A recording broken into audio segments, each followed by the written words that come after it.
Hi everyone, this is Sarah here at Truthdig, here on a wonderful Tuesday, a very special Tuesday at that, and we are joined here with Dr. Jill Stein. She is our special guest today. We also have Deputy Editor Katja Anderson joining us for the conversation, our Editor-in-Chief, Robert Shear, one of Jill's personal assistants, Trinidad, and we have editorial assistant, if we span over, Emma Niles here today.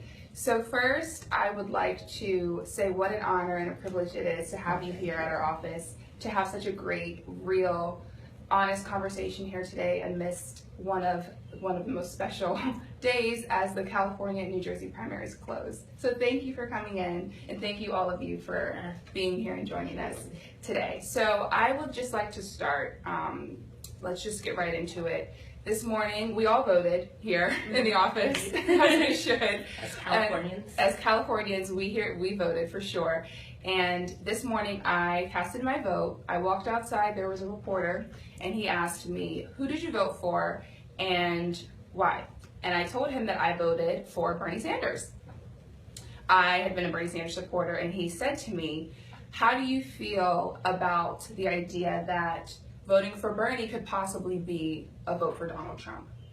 And with that, I thought really hard, and I understand where he was coming from, but something within me has a moral responsibility to vote for what I believe in. So he said, who will you be voting for in November? Are you going to vote for Hillary Clinton if so as to much not like Donald Trump? And I told him I couldn't vote for Hillary Clinton. So now what I'm thinking is, who is out there? Who is there as an option to vote for when you don't necessarily support Hillary Clinton's policies and you don't like who Donald Trump is as a person? Maybe we should take a minute though and explain why you would not automatically vote for Hillary Clinton. Okay, well, I don't know if you can tell or not, but I'm African American. I'm an African American woman, and day in and day out, I live the reality of racism, of discrimination. I don't want to tear up because it's really deep to me, but I would say that some of the issues that Hillary Clinton has been a fan of and she's voted for, like the 1994 war on crime, that under the Clinton administration, increased mass incarceration, has come down a lot stronger on African Americans disproportionately. We have more African Americans incarcerated than we did enslaved in the 1800s. And that is a reality that I live every single day, whether it's I'm scared of my father, I get a call, my father's in jail, one of my brothers is in jail, one of my close friends is in jail, or someone like Sandra Bland, who was just in her car and she did everything she should to talk to the police officer in the correct way, and she ended up dead in police custody. So that's a reality for me, and that's something that was a direct effect of the policies that Hillary Clinton advocated for and voted for. And with that being so close to my heart and to my family's heart, I can't vote for somebody like that. And I also can't vote for Donald Trump because he just last week called an African American his African American, which reminds me of white supremacy and slavery. So I can't vote for either one of them, and I'm looking for another option. So with that being said, it's such an honor to have you here, and I'd love for you to speak on what you feel you bring to this presidential election as the primaries close and as Bernie Sanders might not become that Democratic nominee. Please introduce yourself to our voters and to our viewers as to who you are and what you stand for. Great. Okay, so I'm Jill Stein, and by training and by profession, I'm a medical doctor. And I used to practice clinical medicine, taking care of everyday people. And now I'm practicing political medicine instead of clinical medicine because it's the mother of all illnesses, and we got to fix our toxic political system if we're going to get to all these other things that are literally killing us. And by that I don't mean not only our physical ailments, and we got plenty of them, and we're getting sicker, and we're dying earlier, and our infant mortality is going up, and women's mortality is going up, and you name it. We are not doing well in spite of spending more money than any other developed country. But it's not just our physical illnesses. It's the illness of poverty, which contributes to physical illness. It is the illness of racism. It is the illness of war, which is depriving us of our hard-earned dollars, over half of which are being spent in our discretionary budget on the expanding war. So it became clear to me as a medical doctor that I was seeing in the clinic things that never used to exist, like epidemics of asthma and cancer in kids and heart attacks and strokes at younger ages than we used to have them. The epidemic of diabetes, etc. This is going back a ways, and I said to myself, our genes didn't change overnight. There's something else going on here, like our food system has really been industrialized and corrupted, and our social stresses and pollution, which we know is highly linked to most of those diseases that I just rattled off. So at any rate, I began to work with communities to try to clean up the drivers of these illnesses, including poverty and homelessness, as well as pollution and coal plants and incinerators.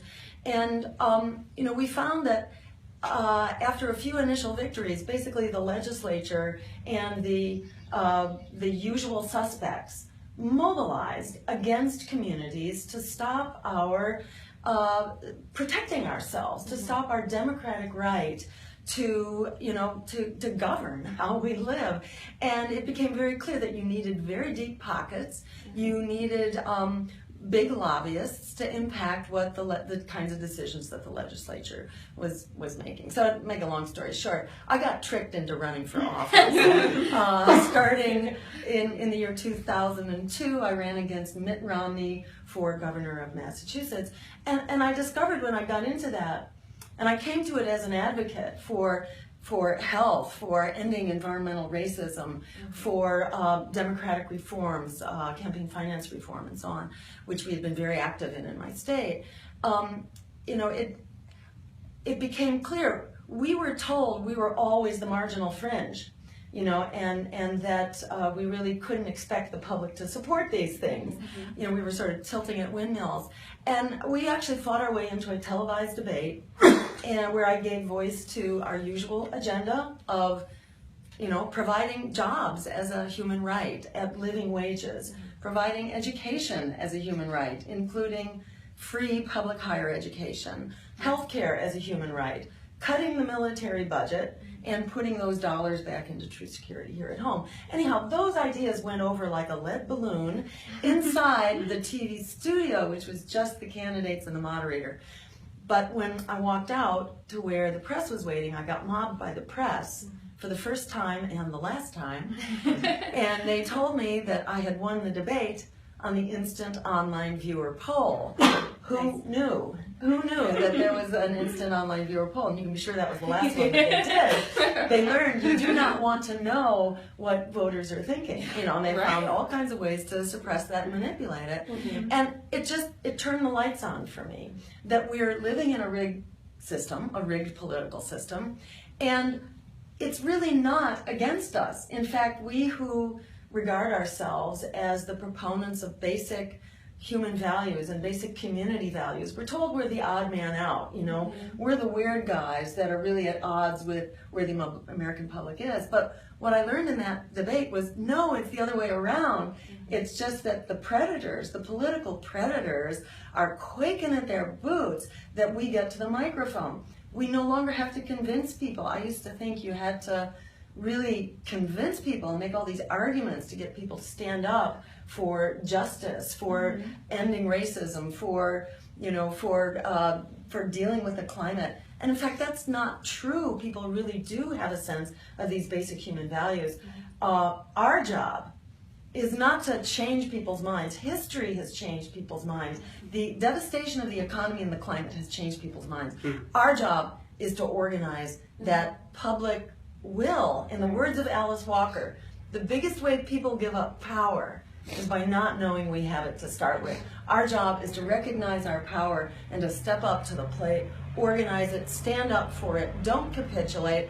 In my view, our job is to reject the lesser evil and fight for the greater good, like our lives depend on it, because they do. And the minute we stand up, we will discover that those who are on this team for justice, economic, racial, labor, etc., there are so many of us that there's basically no one left sitting down. We have the power the minute we flick that switch in our own brains from powerless to powerful. Right. And we need to do that now because the clock is ticking. Yeah, and there are so many issues that have been happening, I mean, over the last couple of years, but have been really emphasized, I think, in this election season, like, speaking of environmental racism, like we've had the Black Lives Matter movement, and even Flint, I think are such strong examples of people getting really outraged and mobilizing. Do you think that that has brought people to your party, or do you think the Green Party has raised awareness? Like, you guys are the party for those issues. So, you know, I would say on those issues, and even on the basic issues of economic justice and living wages and greening our energy system, we've been here. You know, we've been ahead of the curve.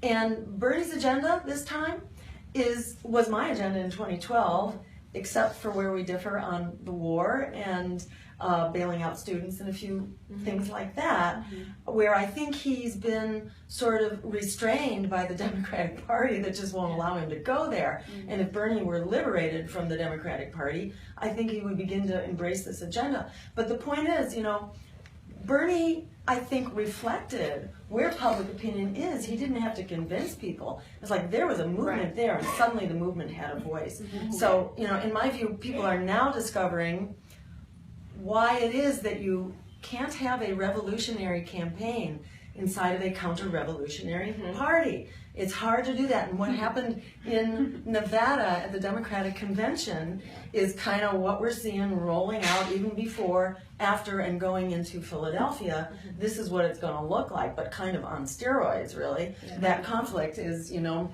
shaping up to be quite the event. But the party is dug in, and the resistance they've put up against Bernie is the resistance they put up against every progressive candidate that's been out there for decades. They have a strategy. It's called fake left, but go right.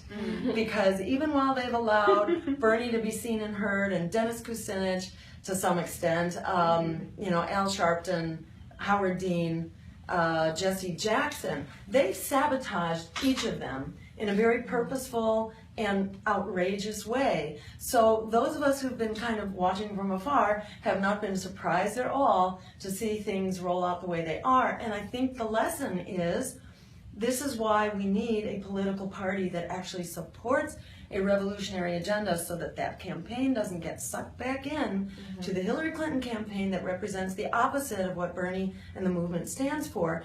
That campaign and the movement should not go into the graveyard of the Democratic Party. It needs to live and recognize the power that it has to carry this fight forward.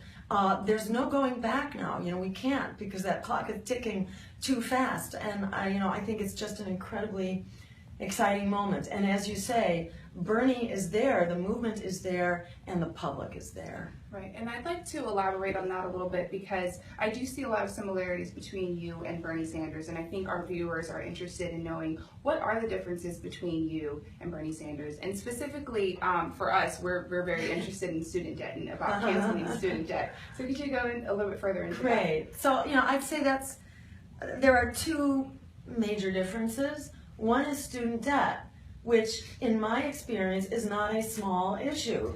This is a life-changing issue. This is like, you know, it's like debt slavery. I don't like to use the word slavery because, you know, that's just, you know, a monster to which nothing compares. Maybe it's more like debt servitude. It's like being an indentured servant, but not really having an opportunity to work your way out of it. So, look, you know, we bailed out the crooks on Wall Street who crashed the economy. And when I say we, I don't mean we around the table.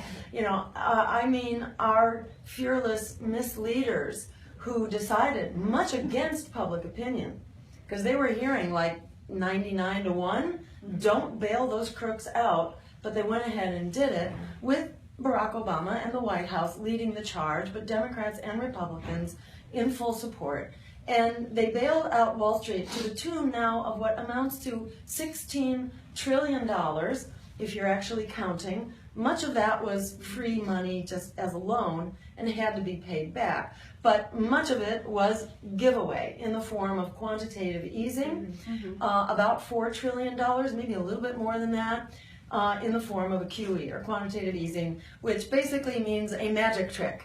A magic trick performed by the Federal Reserve, and there's really nothing more to understanding about it than that the Federal Reserve can disappear that debt digitally. It sort of amounts to expanding the money supply if you want to go into the weeds on it. But the bottom line is, it's okay to do that if the economy expands and the productivity expands, which it didn't for the Wall Street bailout, because it just enabled them to carry on with more reckless gambling, basically at taxpayer expense and at taxpayer risk. So if we saw fit, if our government somehow saw fit to do that for the crooks, isn't it about time to do that for the victims of that waste, fraud, and abuse on Wall Street? Because young people, a generation, was basically entrapped in this deal that said, you work hard, you graduate, you do your responsibilities, your homework, etc. You work, meanwhile, to pay your your living expenses, etc., which many people have to do in addition to their tuition and all that. So people got these loans entrapped into the idea that there were great jobs at the other end. But what happened to those jobs? Well, Wall Street crashed the economy. So the jobs we have that have come back, as everybody knows, are low-wage, part-time, and temporary, insecure jobs without benefit.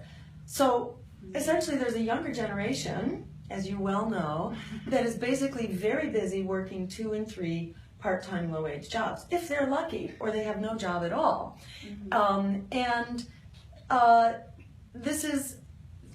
There's no end point here, because the economy is not getting better. It still remains in a state of emergency. This month there were 38,000 jobs. This is an absolute catastrophe, but that's not news to most people. The economy is really on the rocks. Young people are left hanging out to dry here. This is not just bad for young people. This is a problem for all of society. Who is it that usually leads us forward in social change? It's always been the younger generation, whether you're talking civil rights or Black Lives Matter or the anti-sweatshop or living wages, the Fight for 15, that's who leads us forward. The Vietnam War, this built into the DNA of society, that it is young people who create transformative change, and we need transformative change right now. We are not going to get transformative change. We're not even going to get the economy of the future, because you need young people who can do what they've been trained to do. They went to school to get these skills, but they're not even able to use these skills. So how about we liberate them and enrich ourselves by unleashing this generation of skilled and trained workers who are ready to re-envision the future and ready to re-envision our economy. It's not going to happen without you. This pays for itself many times over when you look at paying forward for public higher education. We know that from the GI Bill. For every dollar we put in, we got back $7 in return. So it pays for itself. The question is the back debt. And on that front, it's so clear we can do a quantitative easing here, which doesn't cost anybody a thing. It expands the money supply in a way that is, it's not only justified, it is like the stimulus package of our dreams to reinvigorate our economy with the vision of the future, especially from a generation that has been put through the ringer by a predatory economy. So this is a generation that brings the experience of having been on the short end of the stick of a predatory economy. So it really brings with it a whole agenda of justice as well. Okay, but let me ask you, we have several generations here. I'll be the old grunt. And my experience that the mood has really changed. We are speaking at a moment when we don't know how the election results will come. And maybe there will be a Bernie victory in California, and that will, I think, open up the Democratic convention. But it's hard to win a big state. It's hard where money counts, where past familiarity. Hillary Clinton has a big reputation. So let's assume that we get to the Democratic convention. And there's these two narratives. There's the Trump narrative, which is basically a neo-fascist view that immigrants, and the other is responsible for the problem of an otherwise great America. There are echoes of that in Europe, there are echoes in the decline of Europe and its disintegration between the First and the Second World War. So there's a lot of reasons to fear a Trump and to worry about his getting into government. On the other hand, there will be a lot of people who will say, this is our great opportunity to break the glass ceiling. This is our great opportunity to put an enlightened woman in power. Now, let me just ask you, you worked for the feminist majority. Right? Bob, can I jump in with one question for Sarah? Sure. Because there's something that I've been sitting here very interested in, and it's the comment that you read from African Americans, because you brought up your African Americanism, is the idea, hi, I'm Josh. The fact that, because there's a lot of authors who have written about this idea, and I think Jill should talk about this too, the idea of voting with the Green Party is voting with privilege, and that it matters to vulnerable populations, that African Americans' electability matters. Even if it's incrementalism, it matters because Donald Trump might do far worse. And that's been an argument. And I wanted to know your take on that as an African American woman, because you brought that up in the beginning of the discussion, how that affects it and how it affects it. If we end up with Donald Trump, what would happen to vulnerable populations such as African Americans and Latino Americans? That's actually a great question, and it's something I've thought long and hard about, because I obviously do not want Donald Trump in office for many reasons.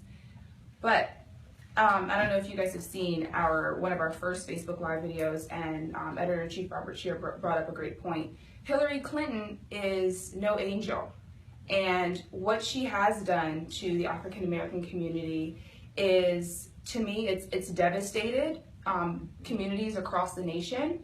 And I don't really know who's worse. I'm not going to sit here and tell you that Donald Trump is worse than Hillary Clinton. I think face value, Donald Trump is a lot scarier because he incites this sort of white supremacist emotion in people who already have it, but now they're a lot more vocal about it. With Hillary Clinton, she kind of goes behind the scenes. It's like, would you rather be bitten by a snake that you see coming or a snake underwater? So with that being said, I have to resort to my deepest values, and my mother always told me, principles only mean something when you stick by them during inconvenient times. And this is an inconvenient time, okay? And I have to stick by my principles. And also, if everyone were to believe that voting for a third-party candidate is a vote for Donald Trump, we're not going to get anywhere in this nation ever. There will never be a revolution. There's never going to be a transformation in the way we see our politics handled. So it has to start somewhere. And I think right now it's always a perfect time to start. And I'm going to vote with the person I feel I'm the most attached to and who represents my interests by far the most. And that's how I take it, and that's how I would hope that many African Americans see it. And also, if you are African American or you're a minority, I really do encourage you to do the research, and not just on mainstream media, but just Google and find documents, real documents, where you can see who voted for what bill, and then go out and read more about that bill. Go on forums, get real accounts, and figure out for yourself if you would have voted for that bill, and look at the people who did vote for them, and then determine who you want as your presidential candidate. Can I speak as a Latino here? So I'm a second generation Mexican American. And as we all know, Trump has made some very racist statements against Mexicans. He's proposed to build a wall. And while that's all concerning, we have to remember that Obama is now the deporter-in-chief, and he's deported more immigrants and undocumented peoples than anyone else in history. So we have to remember that and remind ourselves that will continue. That policy of deporting people will continue under Hillary Clinton and the Democratic Party. And so in no way am I going to trust anyone who is not really acknowledging that we need very deep intrinsic immigration reform. And that will not come from the Democratic Party. I don't feel like even Bernie Sanders, if he were to be nominated, that the Democratic Party would allow for him to make those sweeping changes. And for me, that's why it's so crucial to think about third parties, because we have to really acknowledge that like millions and millions of Americans, undocumented or not, need a pathway to citizenship. Definitely. So could you just say something about the Green Party?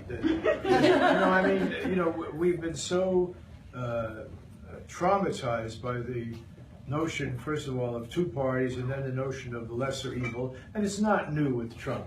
I mean, Barry Goldwater was supposed to be the great evil, and many of us, including progressive organizations, supported. I remember SDS, had a slogan, right. part of the way Halfway, with LBJ. you're halfway with And LBJ was going to do the poverty program. He was going to care about, well, the fact is the war in Vietnam squandered all the resources that were going to go fight poverty. And Barry Goldwater, in retrospect, doesn't look so awful. Richard Nixon was the most evil of the evils, and yet Richard Nixon ended a war the Democrats expanded. He's the one who negotiated a peace in Vietnam. He's also one who advocated a guaranteed annual income. He's also the one who did the Environmental Protection Agency. That came under, believe it or not, Tricky Dick Nixon. So I would like to know, first of all, are you the Green Party candidate? And is there a convention? Is this party real? How many states are you on the ballot? Will these people get a chance to think about voting for you? Yes. Okay, great. Wonderful. All really important questions. So the Green Party is currently on the ballot in, I think, 22, maybe 23 states now, but those are all the big states. So if you look in terms of electoral college votes, if the election were carried out today, we would have the capacity to actually win a majority of the vote. We are currently on the ballot for a majority of voters. In the last race, in 2012, we were on the ballot for something like 84% of voters. This time we will do better than that. Could be 90, could be 95, maybe even 100% of voters. So we have very active ballot drives going on right now. In terms of, what is the Green Party? As I describe it, it is the one national party that is not poisoned by corporate money. We do not take corporate money, and we don't take money from the surrogates of corporations. They're lobbyists, they're CEOs. That is a for-profit corporations that have lobbyists and therefore have a vested interest in the process. So no corporate money whatsoever. And we don't have super PACs. We are a party of, by, and for the people. So we have the unique privilege and honor of just speaking truth and talking about what everyday people want. Many people think of the Green Party as the environmental party, and it did start off as an environmental party, although it also began actually as an indigenous rights party as well. So it was always more than just environmental justice. It was other kinds of justice, indigenous justice, and then social justice, and then racial justice, and labor justice. And in the US, because we are the one national scope party that is a public interest party, we've sort of absorbed many of the smaller parties, people who used to be in the Labor Party, the various socialist parties, because we can provide ballot status. So we work together, we collaborate. We're not just green for tree hugging, although we do think tree hugging is very important, and not just hugging trees, but nature and biodiversity and the rest of it. But we also believe in hugging people, and that the welfare of people is inseparable from the welfare of the planet, which is inseparable from peace. And our motto, if you had to sum it up, is people, planet, and peace over profit. Because right now it's the other way around, and we have two corporate-sponsored political parties that are funded by predatory banks, fossil fuel giants, war profiteers, and the usual suspects, and those are the policies which are being delivered by those parties. So we are, a party of, by, and for the people, and that's what we're calling for in this race. And we're also saying this is an emergency. We have the power, to actually turn this around. If 43 million young people decided not to keep that a secret, that debt liberation was available for checking the green box, and that could very well be a little secret that gets out. And this is a generation that has proven it knows how to organize, how to self-organize on the internet and on social media, and has accomplished amazing things when it was told resistance was futile, like saving the internet, for example, like the campaigns of Black Lives Matter, like stopping the Keystone Pipeline, like delaying the Trans-Pacific Partnership into an election and so on. So It is, it's not impossible.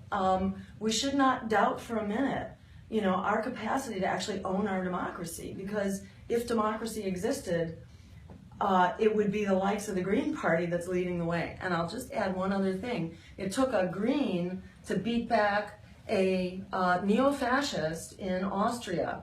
The conventional parties were not capable of standing up to the neo-fascist, but the Green Party candidate did, and saved the necks of the people in Austria by defeating that candidate. So we are in an entirely different era right now, and hold on to your hat. I have a question. So I love the way that sounds, and I think our readers do too, because it is a progressive point of view. And it's one thing to get into office, but then once you're in office, how much influence does the Green Party have with a House full of Democratic and Republican representatives? So we would not get into the White House, put it this way, we would not get into the White House unless there was really a massive groundswell, and I wouldn't rule that out because we've already seen that with the Sanders campaign.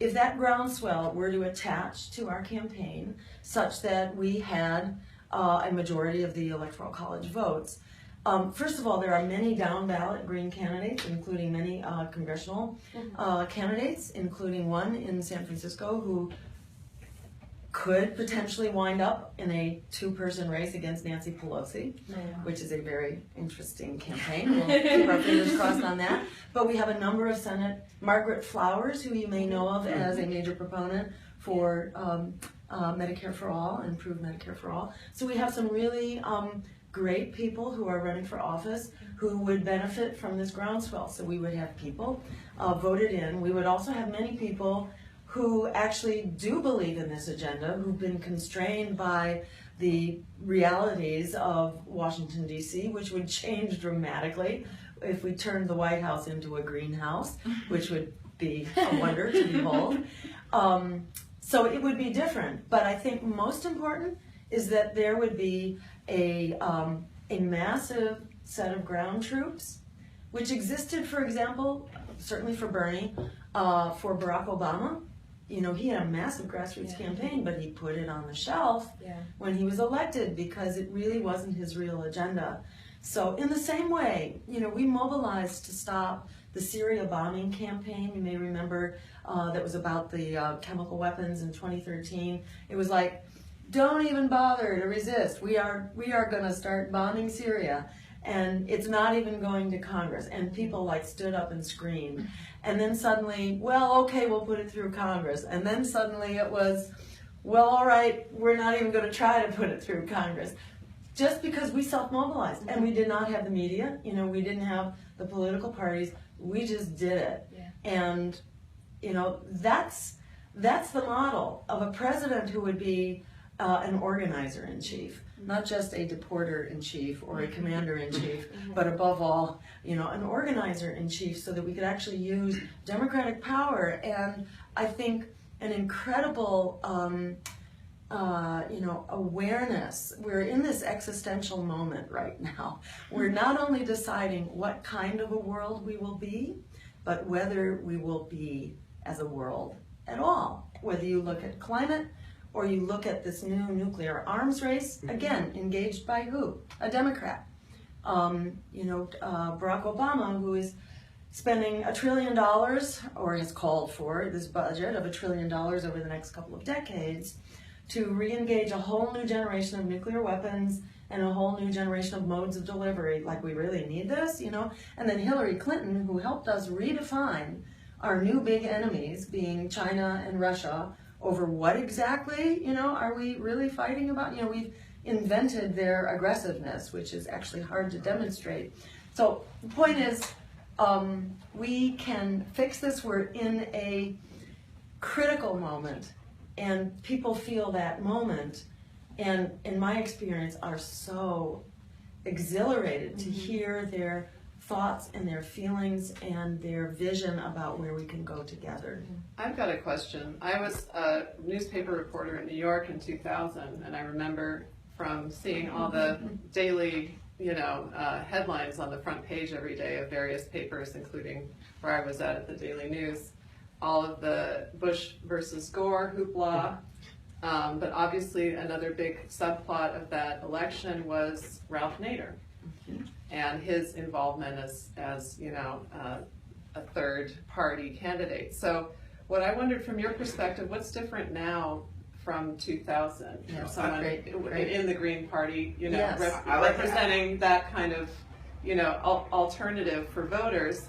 And do you feel like there's more room now, or do you feel like it's another kind of divisive? I want to add one thing to that too, because Sure. I've thought about it a lot with Dr. Stein here, is will you be able to handle Nader, whether he's a spoiler or not? This is a debate that's gone on now for, 16 years, whether he was a spoiler and we ended up with Bush and everything else. If we end up with Trump and they call you a spoiler, is this something that you're able to handle? Is this something that you're willing to risk? Because certainly Ross Perot in '92 was a real spoiler and got Bill Clinton in the White House. Is that something you can handle over the next decade or plus until they're, however long we have Donald Trump? So let me just say that spoiler presumes that democracy is bad and that choices are bad. And actually, what's really different from 2000 is that voters are saying, screw this system, throw it under the bus, and not only the system, but the candidates, and even the supporters of the candidates don't really support them. We know from a recent CNN poll that the majority of Hillary's supporters don't really support Hillary. They just oppose Trump, and the majority of Trump's supporters don't support him. They oppose Hillary. So what's wrong with this picture? This is not what democracy looks like. And people are clamoring for independent parties and independent candidates and more voices and more choices. So that's one thing that's really different from Nader's era. Although you still have the corporate pundits and the political operatives who are trying to exercise selective amnesia. Would people please forget about everything that's happened since Nader Bush Gore? That nonsense selective amnesia, right? Yes, exactly. Right. We can remember what happened then, but we can't remember the past 8 years and how basically the Democratic White House with 2 Democratic houses of Congress, so you can't pin it on the Republicans, how they massively expanded the war effort, really resisted Bush's deadline for removing the troops. Obama fought that tooth and nail to be able to extend the war, and then, surged into Afghanistan and now droning everywhere, and then went into Libya at Hillary's direction, etc. Or the Wall Street bailouts or the offshoring of our jobs. It was Bill Clinton who signed NAFTA, and then it was Obama who's been pushing the Trans-Pacific Partnership. So we've had, and let me just say a word, please, about all of the above energy policy, because it's actually been far more devastating to the climate than drill baby drill was. This has been drill baby drill on steroids, because it's been delivered with a smile and a lot of reassurances and a very gracious personality. So people have thought, oh, we got more renewable energy. Well, yeah, a couple percentage points. It's doubled, but it was pretty tiny to start with. That's not nothing, but nature doesn't really care about renewable energy. What really people care about renewable energy, but the climate doesn't. The climate, the climate reads CO2 in the atmosphere and methane. And looking at what's happened under Obama, that has just, the lid flew off of that. And we are fracking and, offshoring and onto public lands and into the Arctic. And he just blew open the devastation. So, let's not pretend that it's just been the corporate Republicans that have been devastating to the cause of justice, as you were pointing out, or the cause of the climate, etc. Aside from the track record, the idea that we fix an impaired democracy by making it less democratic is wrong. How about we just fix the system? Well, it turns out there's a really simple way to fix it. In fact, we could do that right now. If we mobilized, if Bernie's campaign, in fact, decided to mobilize right now to create ranked choice voting, we could pass it at the state level. We could also pass it at the congressional level. It does not require a constitutional amendment. What this means is that you don't have to, you could take fear out of voting entirely. Why don't we just fix the problem? Ranked choice voting says you get to rank your choices. You can put your underdog, risky choice as number 1, knowing that your vote will be reassigned to your number 2. If you have a number 2, your vote will be reassigned. So it completely eliminates fear. First time I ran for office, we filed that bill with a progressive Democratic legislator in the Massachusetts legislature and said, let's eliminate any fear factor, let's eliminate any possibility that I could spoil the election. We can fix that right now. Of course they wouldn't pass it. They wouldn't let it out of committee. Why not? They rely on fear to constrain your vote. Now, why do they know that they have to rely on fear? Because they know that at the end of the day, they are not on your side. They're not on your side. So that right there should just fundamentally erase your vote for them. They're not on your side. This problem is a concocted and created problem. It needs to be fixed with a true democracy fix, not by suppressing more voices, which is only going to further reduce our democracy. But this is something you're ready, though, to Great. hang on. So let me say, I will be horrified if Donald Trump is elected, and I will be horrified if Hillary Clinton is elected. And I think the greatest terror of all is that we have a political system that says to us, here are two deadly choices. Now pick one. And that's all you get. I say, above all, we need to get together and change that system. Otherwise, it is a continuing race to the bottom, and we've gotten way closer to the bottom. The National Oceanic and Atmospheric Administration made an announcement at the annual Conference of Insurance Industries. This wasn't much covered in the press, and you'd only know about it if you read the online journal of the, was it insuranceindustry.com or something like that. But what was reported by this senior scientist from NOAA was that they had just gotten an oh my God report from the West Antarctic ice sheet, an oh my God report that we can expect to see 9 feet of sea level rise as soon as 2050. And this confirms what Jim Hansen had found last year. So we need to take this seriously, declare an emergency, and the minute we do that, we can actually fix this, because when Pearl Harbor was bombed at the outset of the Second World War, we mobilized as a national emergency. We totally transformed our economy in the course of 6 months.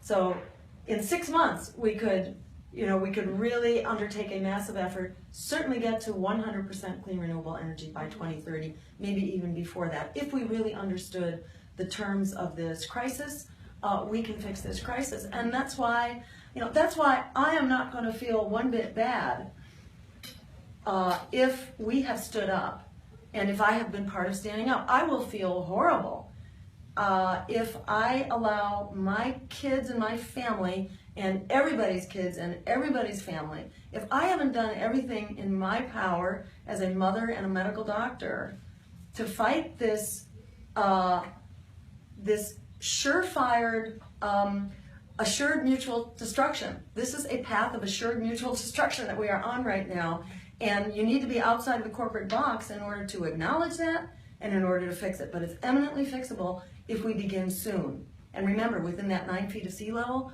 there are about 16 nuclear power plants. It takes a while to decommission them. So either we need to start shutting them down immediately and figuring out where we're going to put the spent fuel. We have no place to put it. Or we need to get to work right now greening our economy as an emergency measure, which would be a wonderful thing. And there are all sorts of spin-off wonderful benefits. It's not like this is a bad road to go down. This is a wonderful road to go down that puts everybody to work, gives everybody a job, cleans up our communities, improves our health, and makes the friggin' wars for oil obsolete.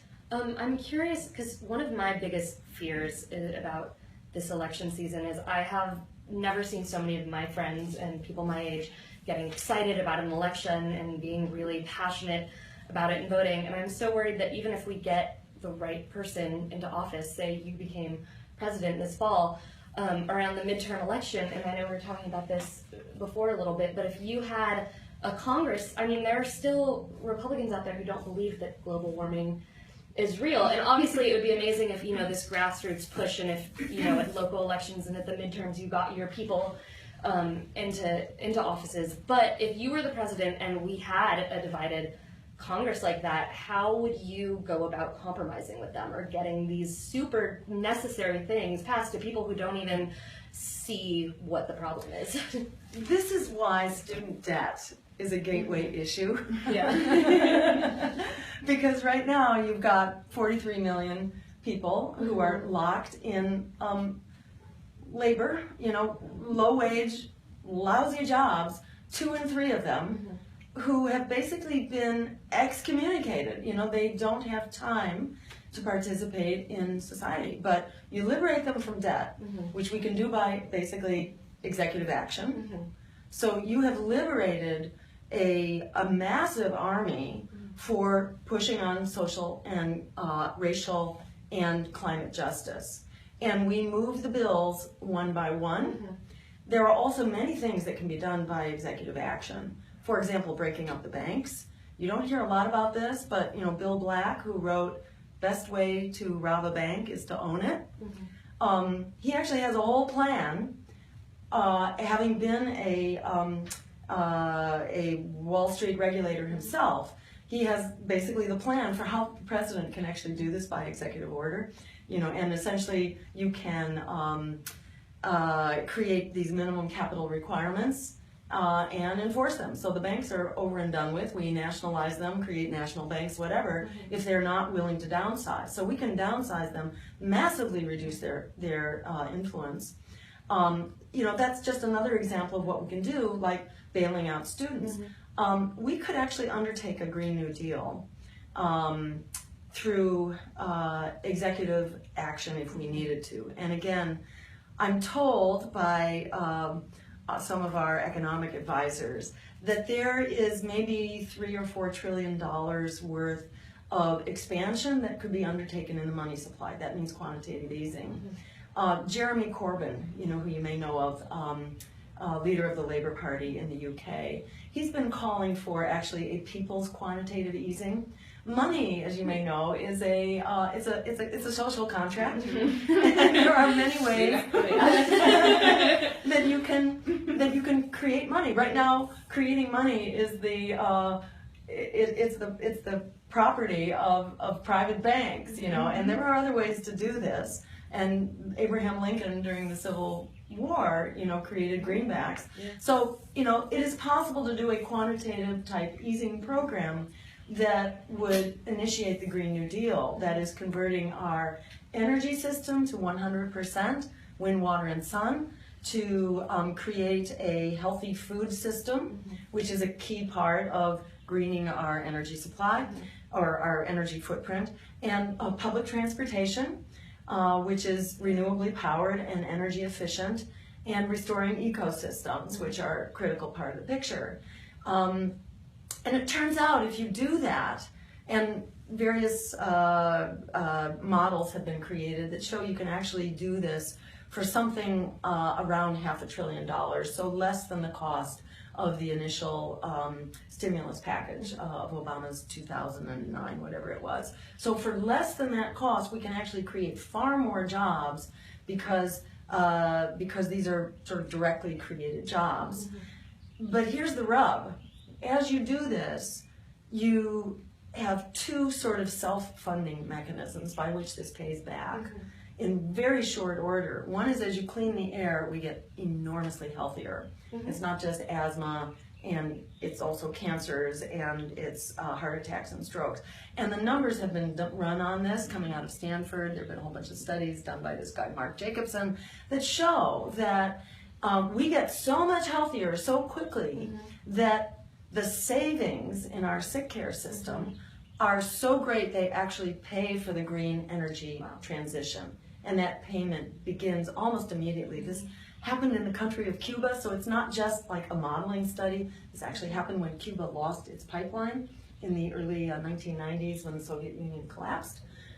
Suddenly, Cuba had no pollution. They had to switch to an organic, healthy food system, and people used muscle power and public transportation. Their death rates from diabetes went down 50% within a couple of years. Their death rates from heart attacks and strokes went down 25 to 30%, 35%, I believe. So, we spend $3 trillion a year now on the sick care system, and we're only getting sicker. So, when you consider that 75% of those expenditures, well over $2 trillion, is spent on chronic diseases that would be averted if we were actually providing people healthy food, and that's what was subsidized instead of the crappy food that really makes you sick. And we had clean air to breathe, and kids could walk to school and bike, etc. You know, it's a healthcare system of our dreams. It's a preventive healthcare system, and we save a ton of money from the chronic diseases. 50% of Americans now have a chronic disease, whether it's diabetes or high blood pressure. Most of us are walking around with chronic diseases, paying big bucks for the pharmaceuticals that don't make us well. They just make us bankrupt and give us all kinds of side effects. There's actually a win-win here. Coming from the doctor. Yeah, exactly. We don't have to have this crazy mixed-up system that's making us bankrupt, making us sick, condemning us to wars for oil. We can actually have an economy, a climate, and a system of international peace. Okay, but the reality is we do live in a crazy mixed-up system. There are centers of power and manipulation and so forth.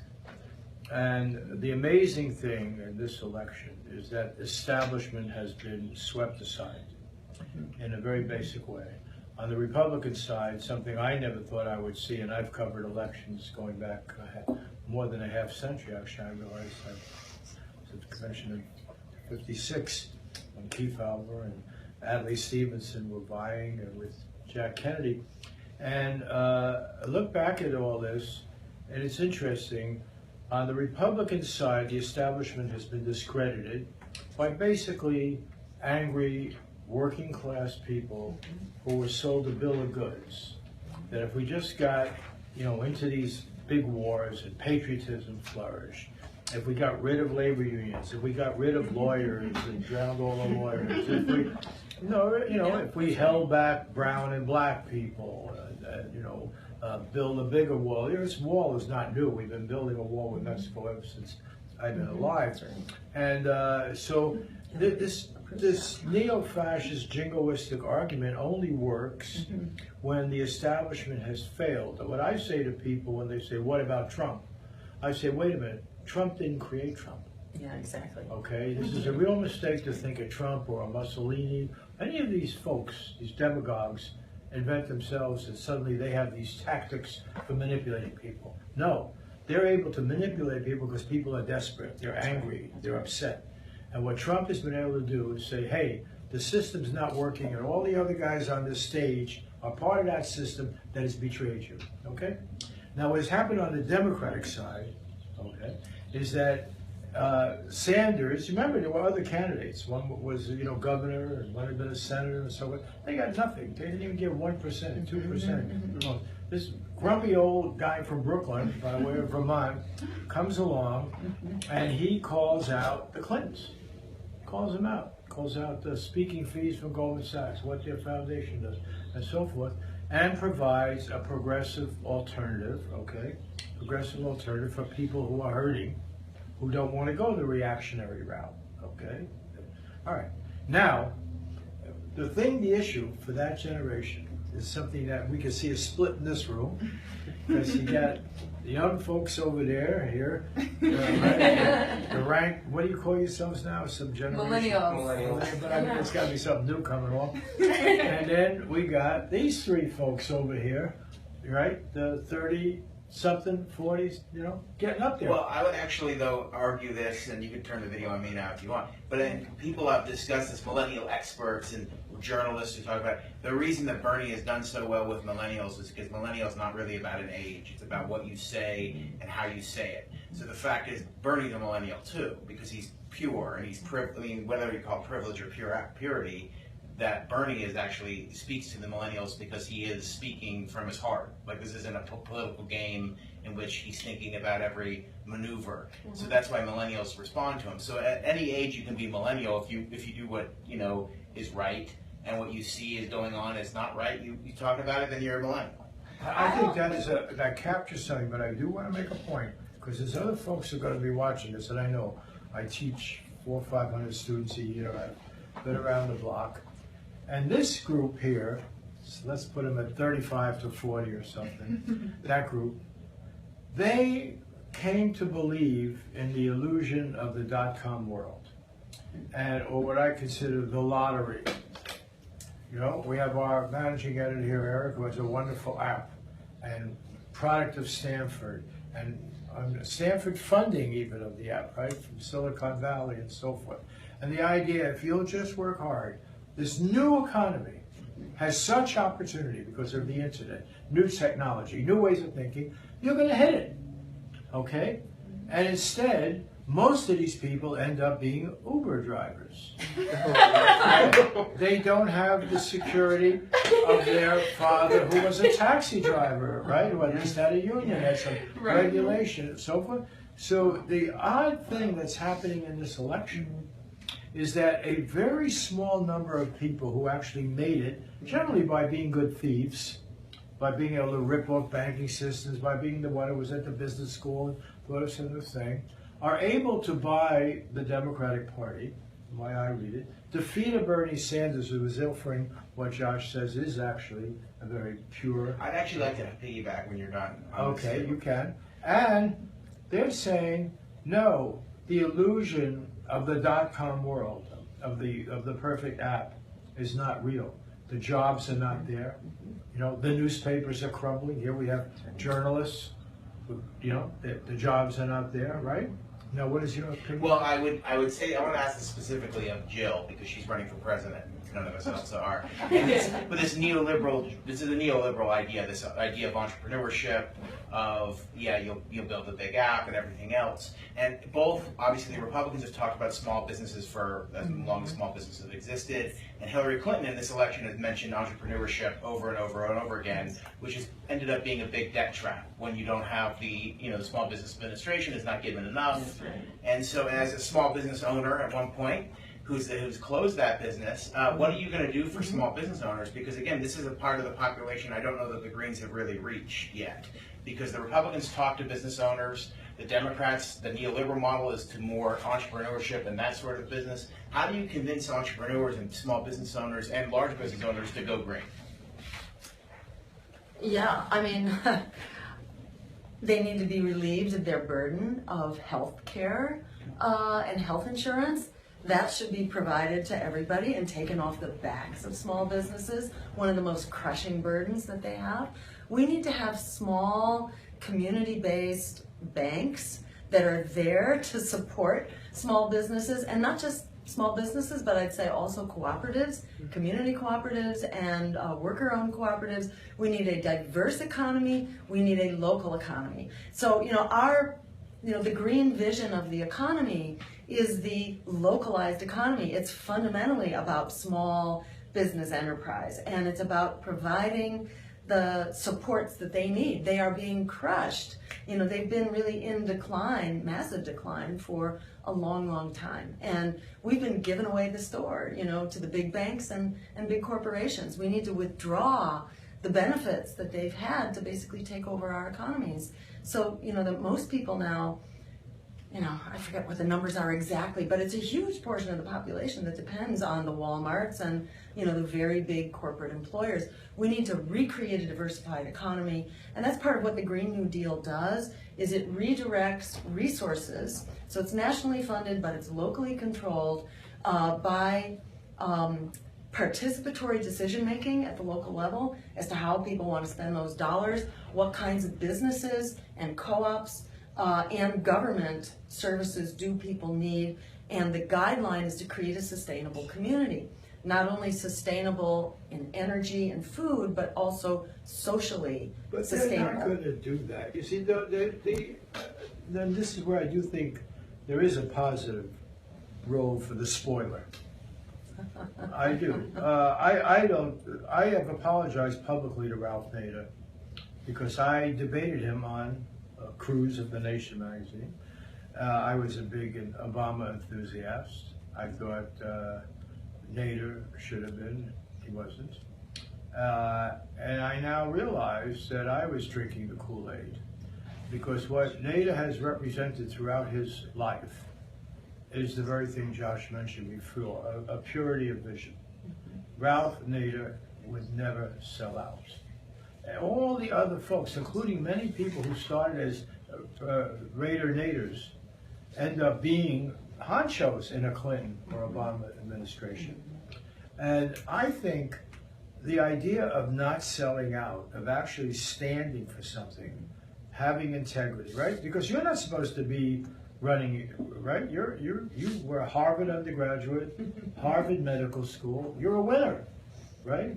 You're supposed to sell out with some big pharmaceutical company and represent that company to the world about how great we are. We're going to do great things in Africa. And the Clinton Foundation will give Jill Stein a lot of money to end one disease after another in Africa. And now you come along, potentially, this wonderful young lady we used to know at Harvard is now going to be a spoiler, and the Clinton dynasty taking over again. And I would stress the spoiler role. If there is not a spoiler, why should power ever pay attention? If the Democrats get back into power in the White House again and in the Congress, what's to hold them accountable? Why shouldn't they? I was there with Barney Frank when they were debating financial deregulation. He drank the Kool-Aid. You know, every Democrat, this is where she nails Bernie, yes, there was an omnibus bill, and every one of them voted for the thing. The lobbyists are that powerful, the government was that acquiescent. So why not boldly embrace the role of the spoiler, the naysayer? Yeah. You know, as Frederick Douglass said, power concedes nothing without a demand. Never has, never will. I mean, in my view, it's spoiler doesn't begin to do the role justice. The abolitionists, for example, you know, when they became political, and they started with the Free Soil Party, and then I think it was the Liberty Party, and then it became the Republicans. They were called spoilers for standing up for the abolition of slavery. And, you know, I feel like spoiler is a pejorative term, and I reject the notion that this is bad. You know, I think this is the, you know, it's a truth-telling role. Well, It's spoiling a power their party. role. You're raining on their parade.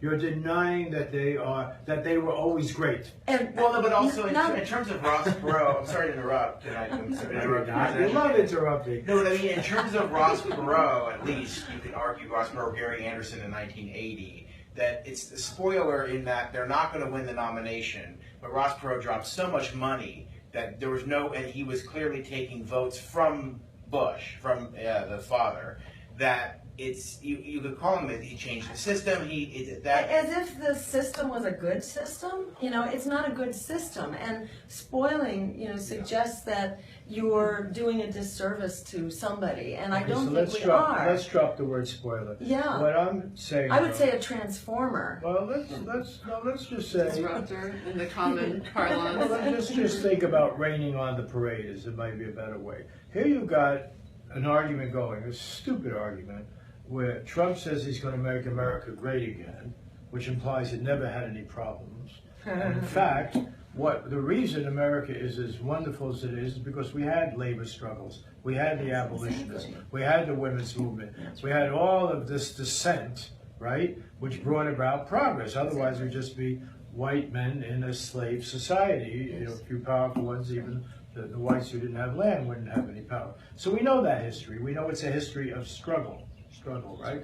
And then here comes Hillary Clinton and this triangulation. And what I find so offensive about it, there's one statement she made, it drove me crazy, where she said, I want for every child in America what my grandchild has. Oh my God. Well, what does that mean? Think about it. Think about what contortions that you have to do, okay? And the reality is that progress comes about near, I think, I understand you and Chris Hedges and others are planning a demonstration at the Democratic Convention, and Chris has an article in Truthdig this week. And you know, I don't always enjoy reading Chris Hedges, you know, because he makes me feel guilty. I want to watch I want to watch the Warrior game. I don't want, I got a lot of other things that bring enjoyment. But there's a truth to what Chris has been saying, and I'm very proud that Truthdig has provided a forum for America's greatest journalist that the New York Times basically fired and doesn't even seem to be accepted well at the Nation and other places, you know. So, but I think there's a message there, which is that, and I take your point about spoiler, that it's the establishment that has been the spoiler. Exactly. They've spoiled a great experiment that needed to keep expanding. More even the Tuckville and everybody said was the basis of it. They gave us this elitist society. And I think the bottom line, and maybe what we should sort of direct the ending of this discussion to, is this lesser evil argument. Jerry Brown once told, well, he told a number of people, but my wife, Narda Zucchino, quotes him in her new book that's coming out about California. He ran against Bill Clinton. And in that election, in the 90s, he said, everybody keeps talking to me about the lesser evil. He says, but it's the evil of two lessers. And I think there's a powerful truth in that. Because the real question is, if let's say Hillary Clinton wins, let's say the Democratic Party goes, do we have any doubt that the people who are now behind Trump will even be larger in numbers, angrier? That's the real issue. Where are you going to come? Where does the energy come from to solve problems that, if they are not solved, you will have a fracturing of the society? That's what it's all about, right? Yes. And so what I'm wondering is, now here I'll ask my media experts. These people have all been journalists. Well, Josh left, but and Kasia here work, ESPN, Daily News, and everything. Do you think that Jill Stein, as an independent candidate, can get a message? Will people recognize her? Will they know her? Or will she be? And it's not just Jill Stein, because I personally think the libertarians are very interesting.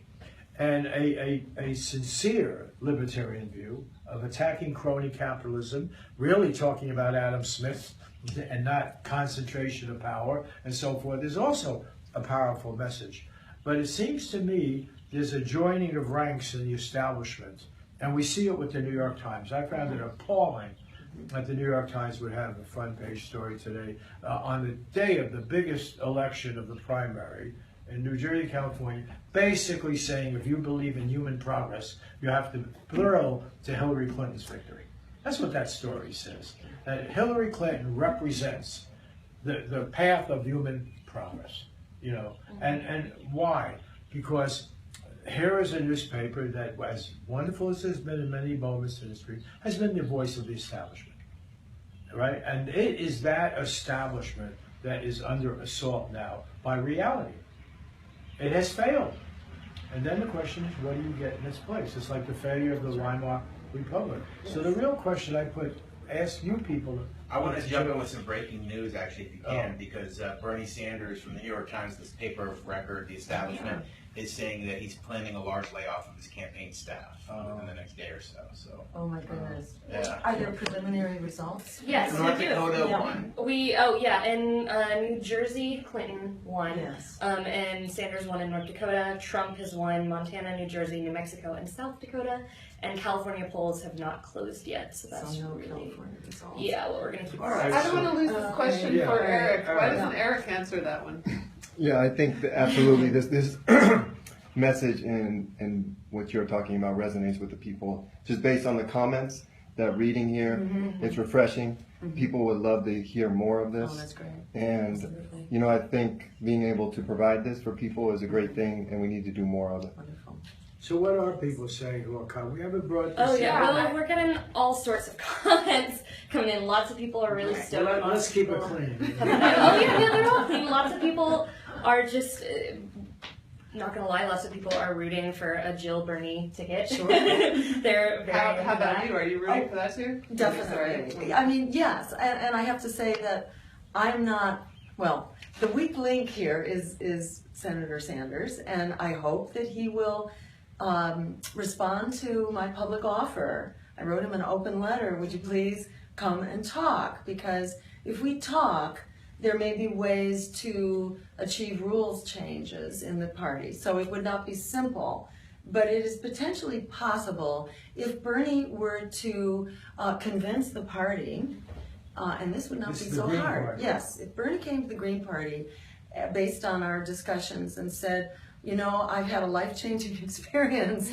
I really understand what this third-party thing is about now, and that we really have to build a revolutionary party if we're going to have a revolutionary campaign. I really understand that, And I am now working to build the Green Party as the only show in town for building a national independent party of, by, and for the people. If Bernie could make that case to the party probably at the convention could potentially change rules and create a possibility for him to run at the ticket in either of the slots. It would be harder to run in the top slot than the bottom. It would require more rule change, but I wouldn't rule it out. And I personally am very interested in this discussion and would love to have it. It would mean kind of a change in Bernie's game plan, a big one. But if anybody has a direct line to Bernie, tell him to call me. I've sent him my number. I know he got the email, and I would love to talk to him tonight or anytime thereafter. So yes, this is definitely a possibility. I'm not holding my breath because actually the Green Party's been reaching out to Bernie for many years to explore the possibility of him running, with our support and on our ballot line.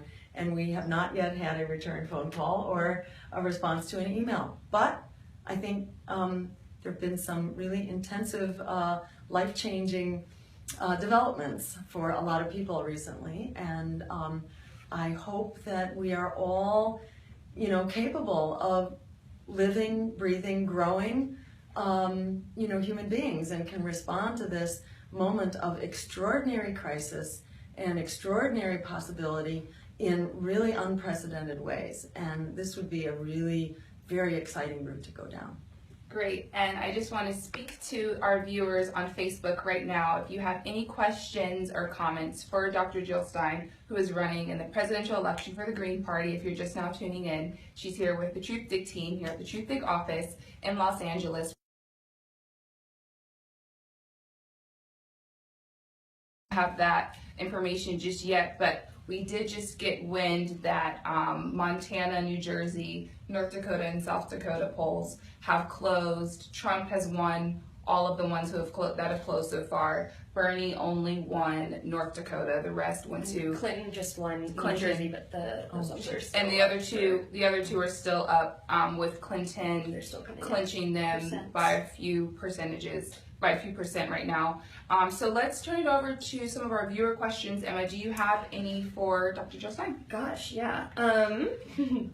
Let's see. A lot of people are asking you about the pharmaceutical industry, coming from a medical background. And actually, I'm bringing in these viewer questions just because I keep seeing them pop up because you guys are commenting like crazy.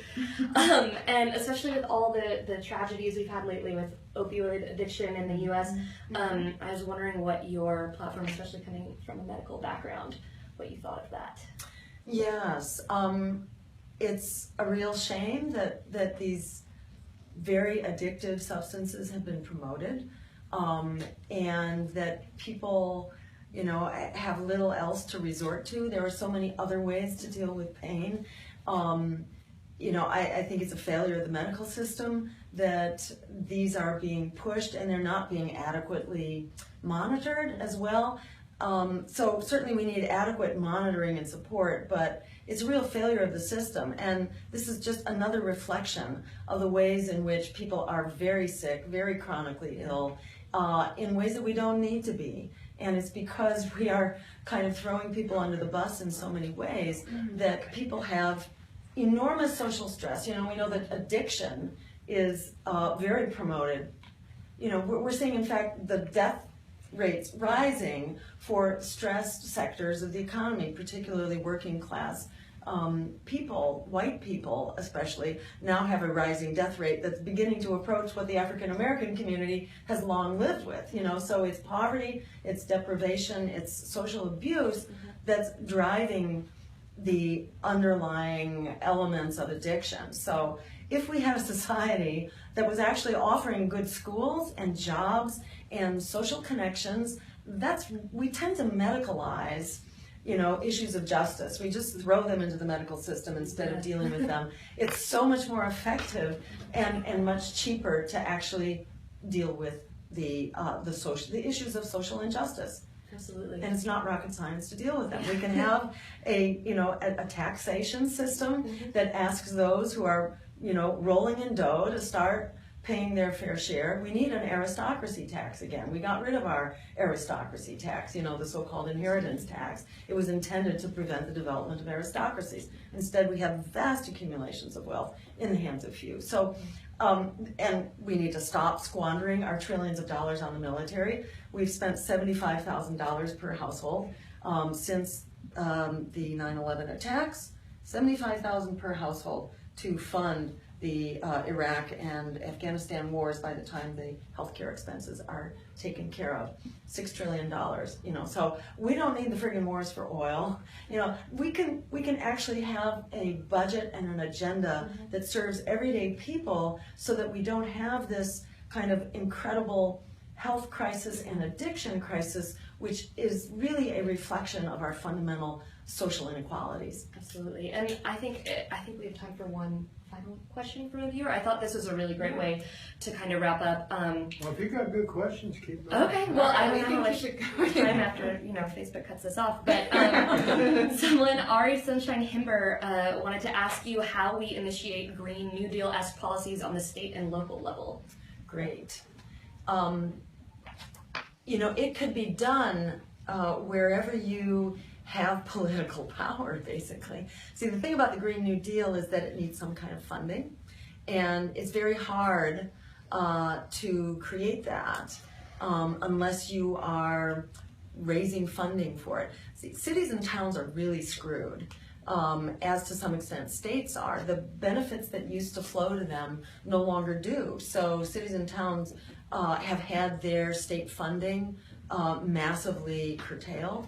I myself used to be a town meeting representative in my own hometown in Lexington, Massachusetts, and so I kind of learned firsthand about how our hands are tied really at the local level. It's very hard to solve these problems just within your own box.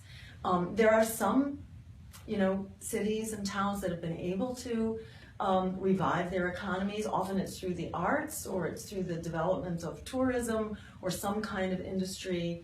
But it's very hard to get the resources together to jumpstart these things. And the voter turnout. A little footnote on that. Exactly, which is why we need, I think, that support at the national level, and we need to cut the wars, because it's war and health. If you look at our national budget, 50% of our discretion, in fact, it's like 54% of our discretionary budget is actually spent on the military. The next biggest category after the 54%, you know how much it is? 7%. Our discretionary budget is mostly a war budget with little footnotes for society, housing and education scattered beneath it. Tiny. So we can't keep doing this war thing, which isn't working anyhow. It's just digging us in deeper, creating bigger terrorist threats, mass refugee migrations, failed states, etc. This is nuts.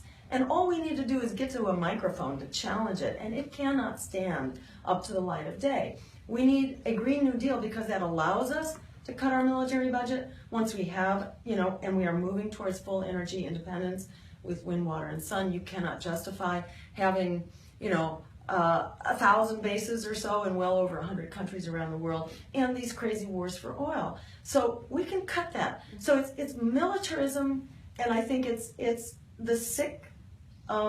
It's making ourselves sick, or should I say, allowing corporations to make us sick through a sick food system and the inequities of food distribution, and the fact that we put our subsidies into foods that really make us sick.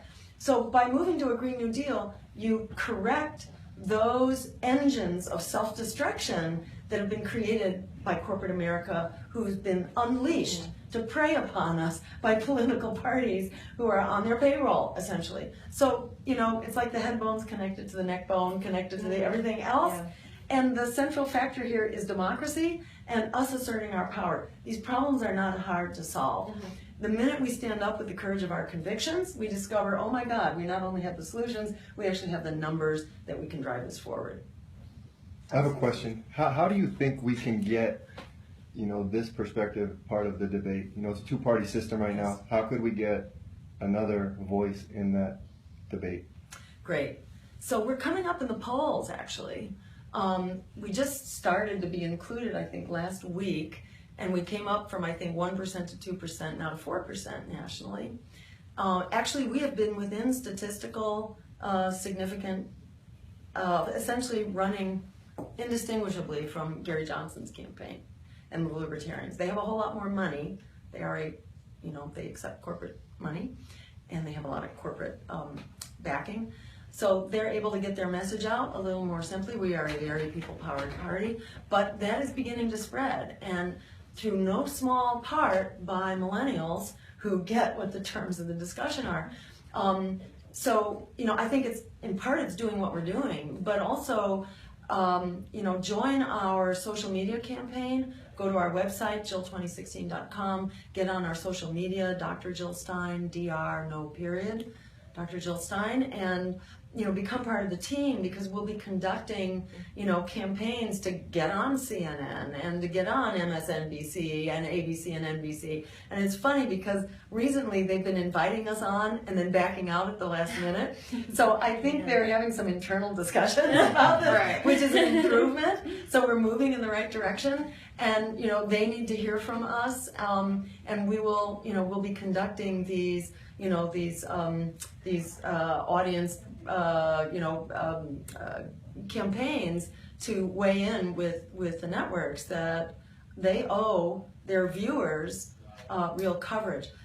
Also, go to our website and sign up on our campaign to open the debates. We have 2 legal cases right now to try to open the debates. We actually are doing these cases with the Libertarians jointly to try to open up the cases.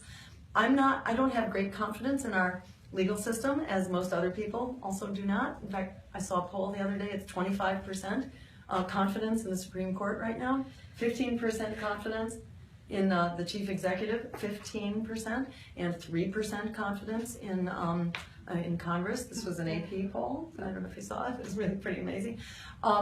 But in the court of public opinion, that's where we really move things. And that's how we fought our way, my campaign fought our way into a televised debate at the governor's level. We won the debate, so I was then taken out of the debate.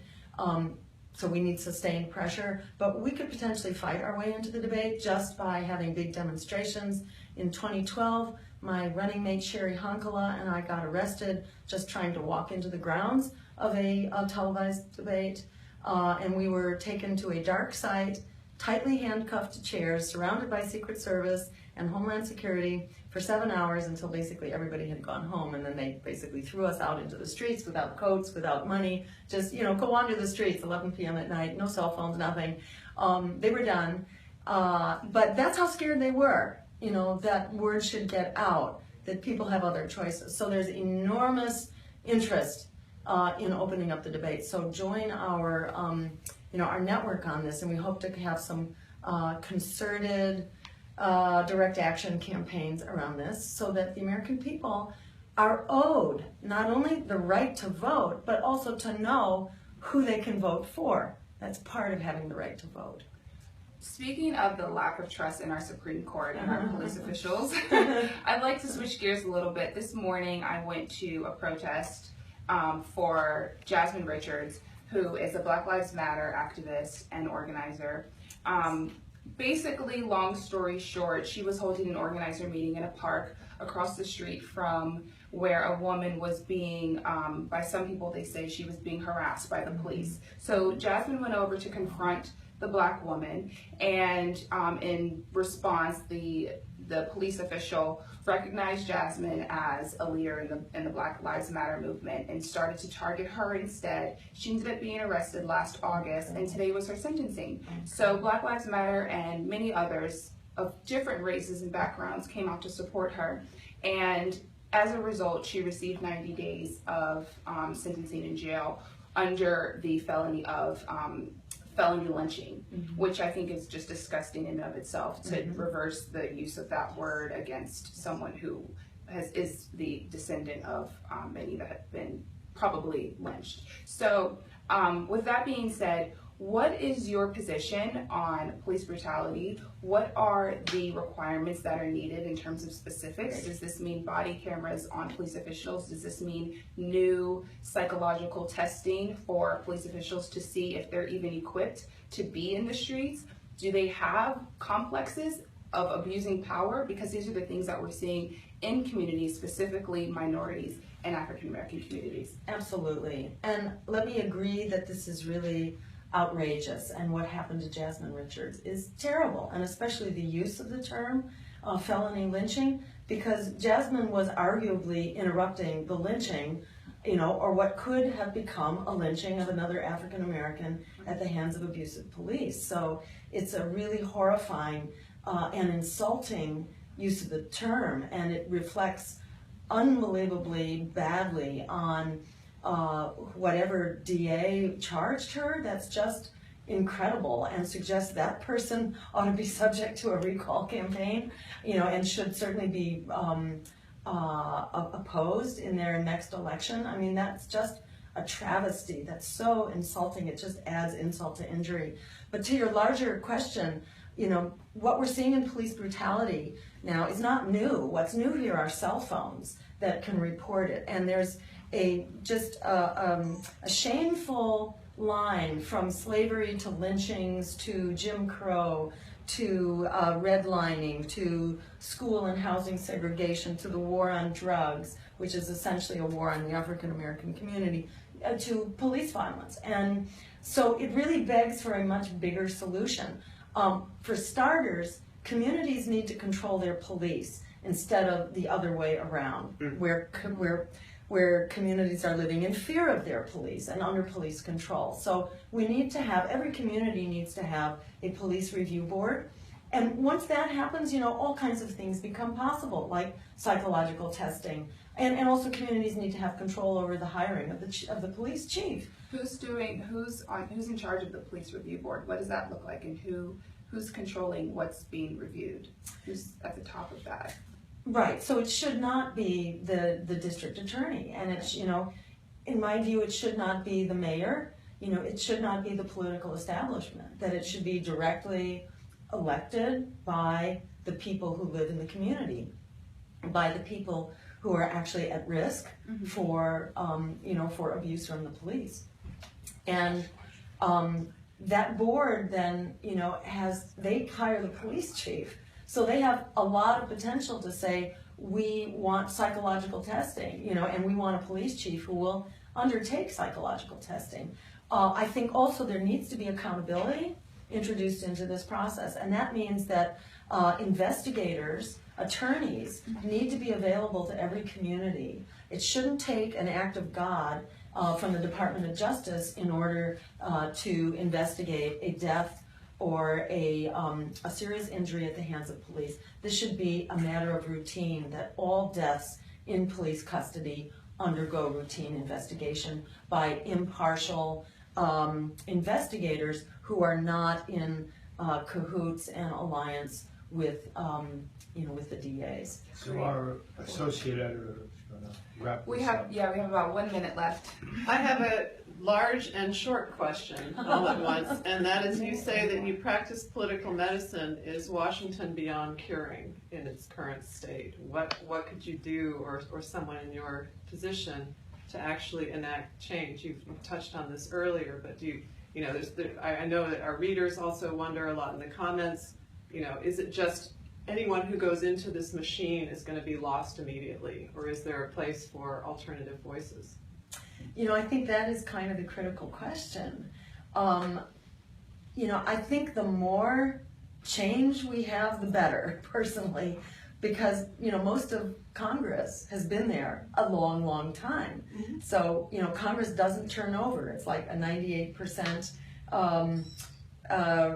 recycling, it doesn't change. So it badly needs to change, and the American people want it to change. I think there are alternative candidates that are out there that are running. There are some people running in the Democratic Party on really different principles, and where there are Greens available, they have a very different agenda. I think it's important for us not to accept a political system that says resistance is futile or that's not politically feasible. I think when it's not politically feasible and our survival is under threat, that we need to completely throw out the political system and vote the bums out and create a new political universe in which justice is feasible and survival is feasible and the elimination of poverty is feasible and the end of war is feasible and 100% clean renewable energy within 15 years is feasible. These are the kinds of things that are absolutely essential. And if we do them, we will not only survive, we will thrive. So it's time for us to stand up and use our power for all it's worth, like our lives depend on it, because they do. Well said, and thank you.